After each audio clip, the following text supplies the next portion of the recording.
So yes, this is ethics for those who are a bit on the selfish side, or maybe slightly sociopathic. And the idea is that such people can still act morally or ethically if they encounter especially if they encounter a variant of one of the following ethical theories. Before I get to the person who you know I'm going to bring up, I'm going to start with Thomas Hobbes. Thomas Hobbes was not an ethical egoist, but a psychological egoist. An ethical egoist says it's morally good to follow your self-interest, which a lot of theories say that it's okay to do it to an extent, so long as it's only one of the many things you're doing. It's not the primary. Where others are, it's the primary. Hobbes was a psychological egoist, though, which means that he believed that self-interest was one of the primary motivating factors in everything we do. He didn't say that's the only thing that matters in terms of what motivates us, but it's definitely top 3. It's up there.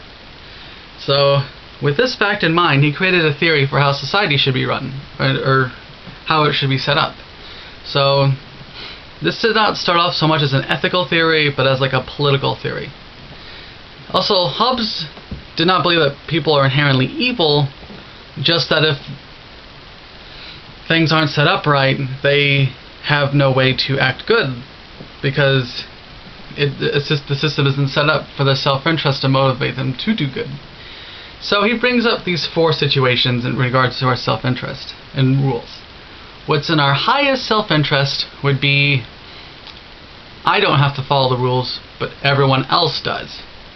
You can't run a society on this principle, because if you did, then no one would be following the rules, and you would get the worst case scenario. The worst case scenario is no one following the rules, which leads to the end of civilization completely, because you can't invest in anything, because people will just come and take it. So it's just the worst case scenario, where you don't live very long. It's horrible. So another scenario would be the sucker's bet, which is where you follow the rules, but no one else does. So, the 4th and final and best situation is a principle that society can run on and is the best for all of our self-interests. And what's best for everyone's self-interest is to follow the social contract. That is, everybody following the rules, and those rules being enforced. Now, what's difficult is trying to convince bad people not to be freeloaders. A freeloader is someone who lives in a society which has a social contract and enforces it, but they don't follow it. And they somehow are able to escape punishment, because a very important part of a social contract is police making sure people follow the rules, as well as there's ostracizing people is also a way that the rules are enforced, like the public court, I guess you could say, of opinion. But yes, the freeloader doesn't follow the rules. Now, you can make sort of a roundabout argument that I actually find pretty convincing, which is that even in a situation that appears to be in your self-interest for you to break the rules, as odd as it sounds, it's actually in your self-interest to go against your self-interest in this one case, because to pursue your self-interest in this one case undermines the system that you benefit from. And if the system gets undermined all the time, it'll fall apart and you will not be able to benefit from it as much. Or at the very least, if it gets undermined enough, eventually someone will undermine it in a way that hurts you. So you have to have faith in the system by following the rules, and this is actually in your self-interest, and you should do it based on selfishness, even in cases where that actually means going against what appears to be your self-interest.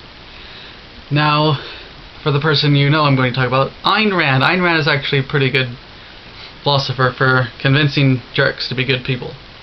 Ayn Rand's philosophy of selfishness is basically, it's good to be selfish and to follow your selfishness, and despite what you might think, it's actually good for your own selfishness and self-interest to actually be a good person and follow the virtues.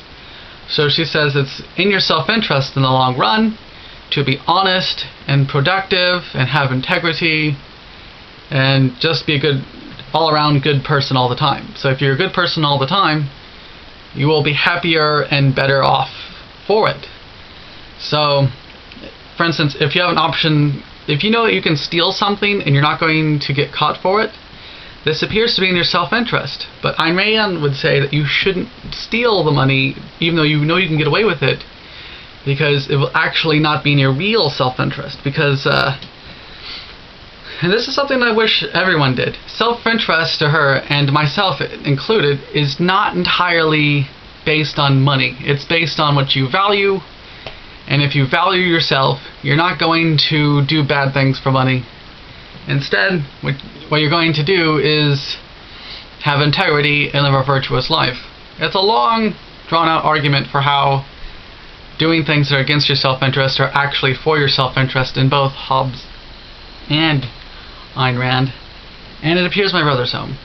He has a very bad car with a bad belt. It makes a whine noise. But anyway, yes, that's basically Ayn Rand's argument. Being good is actually in your self-interest. And that's all I have to say on that.